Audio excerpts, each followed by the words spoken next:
Hamoqat dehqon bilan oltin tuxum. Burun bir kambag'al kishi o'tgan ekan. Teriqchilik qilib erishgan ozg'ini kirimiga tayinib, nihoyatda jafoliq turmush kechirdi ekan. U teriqchilik qilgandan sirt, yana to'xu, o'rdak, g'oz, kaptar qatorliq uy qushlarini boqadi ekan. Bu bichora dehqon kun bo'yi etizliqda ishlaydi ekan. Uyga qaytganda bo'lsa, uy ishlari bilan shug'ullanadi ekan. Qushlarga don beradi ekan.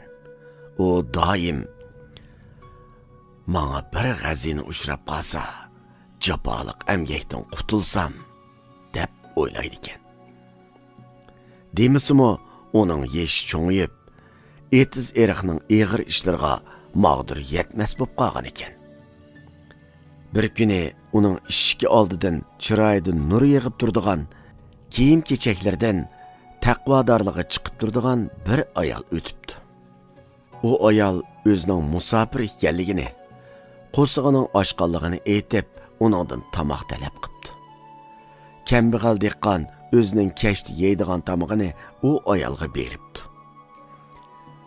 Ayol tomoqni yeb bo'lib, qaytish oldida uningga "Siz bek g'amkin ko'rinasiz-ku" debdi.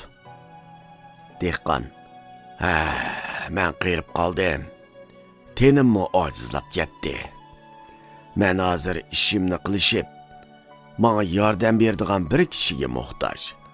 Shunga g'am yeb yuribdiman" debdi. U ayol uningga "Siz yaxshi odamkansiz. Sizning turmushingiz cho'qim yaxshi bo'lib ketadi" debdi. Va bilikiga esib olgan svitidan kichik bir g'ozni chiqarib uningga berib, "Bu g'ozni yaxshi asrang.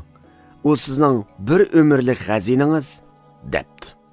Dehqon ayolga rahmat aytib, g'ozni qo'liga olib, boshqa g'ozlarga qo'shib qo'yibdi. Bu g'oz nihoyat tez cho'ng bo'libdi. U uzoqqa qolmay uydagi boshqa g'ozlardan eshib ketibdi. Bir kuni dehqon tuxumlarni yig'ish uchun katakka kirib, o'shini yo'qotib qo'yg'ili tasli qopdi. Chunki katakda yo'g'on bir oltin tuxum paqirab turg'adek. U bu tuxumni ko'rib, heliqi ayolning so'zini eslabdi.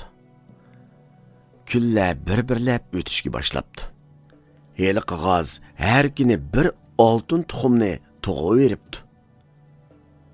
Bu kambag'al dehqonmi asta-asta cho'ng boyga aylanib, ko'n uyning o'rniga yangi uy sapdi.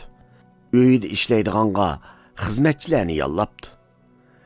Bir kuni dehqon o'z ko'nglida "Men har kuni g'ozning bir tal oltin tuxum tug'ishini saqlab turguncha, g'ozni o'ltiribla uning ichidagi oltinlarni biraqli elib olsam bo'lmamdi" deb o'ylabdi. Bu ishning oqibatini mo'ljallamayla pichoqni qo'liga olib, g'ozni o'ltirib, uning qornini yeribdi. Qarasa, g'ozning ichida oltin turmoq, bir tal puchuq yarmoqmi ko'rinmabdi. Buni ko'rgan dehqon hasrat chekib, "Mana bu mening oldirang'uligimning oqibati" degenicha peshonasini tutib, yerda o'ltirib qolibdi.